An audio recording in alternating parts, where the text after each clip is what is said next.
3 দিনে আমি কতটুকু ওজন কমালাম, ওজন কমানোর জন্য আমি নতুন নতুন কী রেসিপি ট্রাই করছি এবং এর জন্য কী বাজার সদাই করলাম, এই সব কিছুই আপনাদের সাথে শেয়ার করব।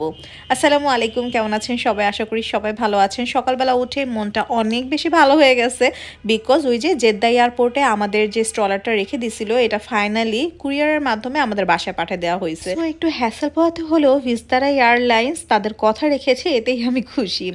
এনিওয়েজ, শাওনকে বলেছিলাম মুরগি নিয়ে আসতে, কারণ আমি ডায়েট শুরু করবো এবং ডায়েটে না মাছের চেয়ে মুরগি দিয়ে আইটেম অনেক বেশি করা যায়, প্লাস খেতেও খুব মজা লাগে। খালাকে আমি পোর্শনগুলো বলে দিচ্ছিলাম যে কিভাবে কি কাটতে হবে। এদিকে একটু ওয়েট মেশিনের উপর দাঁড়ালাম, দেখলাম যে 93.8 95.2 থেকে জার্নি শুরু করেছি পরশু দিন, এবং 3 দিনে আলহামদুলিল্লাহ 1.5 কেজি ওজন কমেছে।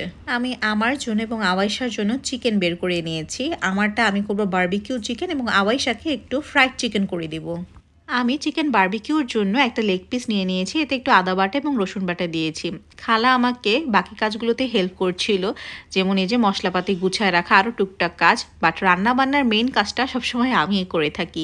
এর মধ্যে আমি যাবতীয় সকল বাংলা মশলা, ফ্রম জিরা গুঁড়া টু গরম মশলা, হলুদ, মরিচ, ধনিয়া সব কিছু সাথে লবণ দিয়ে একটু সয়া সস দিয়ে এখন এটাকে মেখে নিব।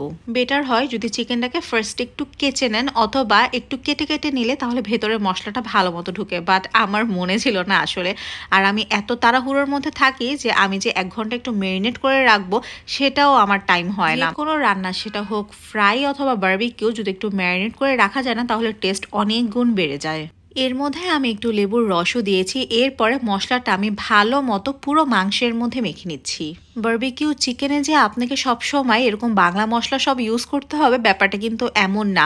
ম্যাক্সিমাম রেস্টুরেন্টে দেখা যায় যে অনলি তারা লবণ এবং ব্ল্যাক পেপারই ইউজ করে থাকে, বাট আমার যেহেতু একটু এরকম বাংলা টাইপের ঝাল ঝাল খাবার খেতে পছন্দ করে, এজন্য আমি সব মশলা ইউজ করেছি। আপনারা চাইলে কিন্তু এটা অ্যাভয়েডও করতে পারেন।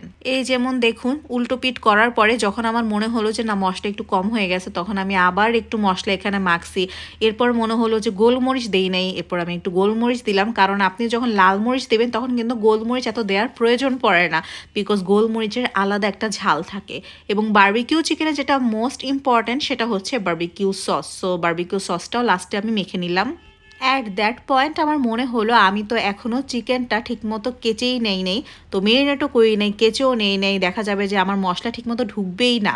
সো মেরিনেট করার যেহেতু টাইম নেই, ভাবলাম যে একটু ছুরি দিয়ে আমি কেচে নিই যাতে মশলাটা ভালো মতো ঢুকে, এবং কেচে নেওয়ার পরে আমি হাত দিয়ে আবার ওই ফাঁকে ফাঁকে মশলাটাও ঢুকিয়ে দিয়েছিলাম। আমার যেহেতু কোনো রান্নার পেজ না, আমি কিন্তু আপনাদেরকে এত সুন্দর করে রেসিপি আসলে দেখাতে পারছি না। আমি যেভাবে পারছি ওইভাবেই দেখছি। আপনারা একটু কষ্ট করে এখান থেকে যদি মনে হয় যে আমার রেসিপিটা ফলো করবেন, ফলো করে নিন। দেন আমি এক্সট্রা ভার্জিন অলিভ অয়েলে তেলটা গরম করে এর মধ্যে চিকেনটা দিয়ে দিয়েছি। আর এর মধ্যে আমার মেয়ের জন্য আমি যে একটু ফ্রাইড চিকেন করব সেটাও রেডি করছি। ফ্রাইড চিকেনটা আমি একটু ম্যারিনেট করে রেখেছিলাম 30 মিনিটসের মতো, জাস্ট আদা রসুন বাটা, কালো গোলমরিচ এবং লবণ দিয়ে। এরপরে আমি আদার্স কোটিংয়ের সব কিছু প্রিপেয়ার করে নিয়েছি।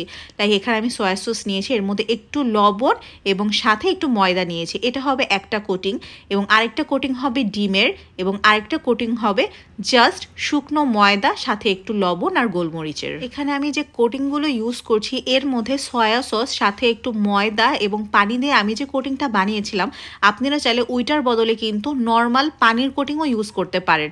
ফার্স্টে আমরা যে চিকেনটা ম্যারিনেট করে রেখেছিলাম এটাকে ডিমের মধ্যে চুবাতে হবে, এরপরে এটাকে শুকনো ময়দার মধ্যে চুবিয়ে এভাবে ঝেড়ে ঝেড়ে ফেলে দিতে হবে, এরপরে পানির মধ্যে আপনাকে দিতে হবে। এবং আমি যেহেতু পানির বদলে এই যে সয়া সস দিয়ে বানানো এই কোটিংটা ইউজ করেছি, আমার এটা খেতে বেশি মজা লাগে, বেশি ফ্লেভারফুল হয়। এরপরে আমি সেকেন্ড কোটিং দিব একদম সেমভাবে, ফার্স্টে ডিমে, তারপরে শুকনো ময়দার মধ্যে প্রত্যেকবার যখন আপনি এটাকে ছাড়বেন, এটাকে এরকম একদম ঝেড়ে ঝেড়ে আপনাকে কোটিংটা পরিষ্কার করে নিতে হবে, কারণ দেখা যাবে এতে হয় কি কোটিংটা মানে যে একটা ক্রিস্পিনেস আসে, একটা ঝুড়া ঝুড়া ভাব আসে কোটিংয়ের মধ্যে, সরি বাংলা ভাষায় বলতেছি এভাবে, ওই জিনিসটা আসে যদি আপনি কোটিংটাকে মানে ময়দাটাকে এভাবে ঝেড়ে ঝেড়ে নেন। দেন আবার হচ্ছে আমি পানি অথবা যে সয়া সসের যে মিশ্রণটা ওইটার মধ্যে ডুবাবো, এভাবে আমি 3 বার টোটাল কোট করেছি। নিজের রান্না যেন তেনভাবে তো আসলে রান্না করি, বাট যখন মেয়েরটা করতে নেই তখন মাথায় সবসময় থাকে যে আর কি করলে একটু বেশি মজা হবে, আর কি করলে আমার মেয়েটা একটু মজা করে খাবে। সো নিজের মেয়ের জন্য যখন রান্না করি অথবা নিজের হাজব্যান্ডের জন্য যখন রান্না করি না, তখন আমার মাথার মধ্যে অনেক কিছু ঘুরতে থাকে। তখন আমি খুব যত্ন নিয়ে একটু সময় করে রান্না করার ট্রাই করি। অনেকে কিন্তু এভাবে প্রসেস করে চিকেন অনেক সময় ডিপ ফ্রিজে রেখে দেয়, বাট আমি ডিপ ফ্রিজে রেখে আসলে খাওয়াই না। আমি যখনই ফ্রাইড চিকেনটা ওকে বাসায় করে দিই তখন আমি ইনস্ট্যান্ট করি, বাট মাঝে মাঝে দেখা যায় যে বাইরে থেকেও নিয়ে আসি, কারণ বাসায় সবসময় করা পসিবল হয় না। সো আমি 2টা চিকেনই ওর জন্য রেডি করেছিলাম, আমার কোট করা হয়ে গিয়েছে। এখন আমি একটা কড়াইয়ে সয়াবিন তেল ভালো মতো গরম করে তাতে এই 2টা চিকেন ছেড়ে দিব। এখানে একটা কথা, আমি যেমন কাঁচা মুরগিটা ইউজ করেছি, অনেকে আমি দেখেছি যে মুরগিটা সেদ্ধ করে এরপর করে, এটাও কিন্তু করতে পারেন। আমি ওইভাবেও করে দেখেছি, ওইটাও খারাপ হয় না। বাট হ্যাঁ, অবভিয়াসলি ফ্লেভারটা একটু কমে যায়, বিকজ আপনি যখন চিকেনটা সিদ্ধ করবেন তখন কিন্তু চিকেন স্টকে চিকেনের অনেকখানি ফ্লেভার চলে যায়। হাই হিটে একটু উল্টেপাল্টা দেওয়ার পর আমি জালটা কমিয়ে একটু ঢেকে দিব, কারণ চিকেনটা সিদ্ধও হওয়া লাগবে।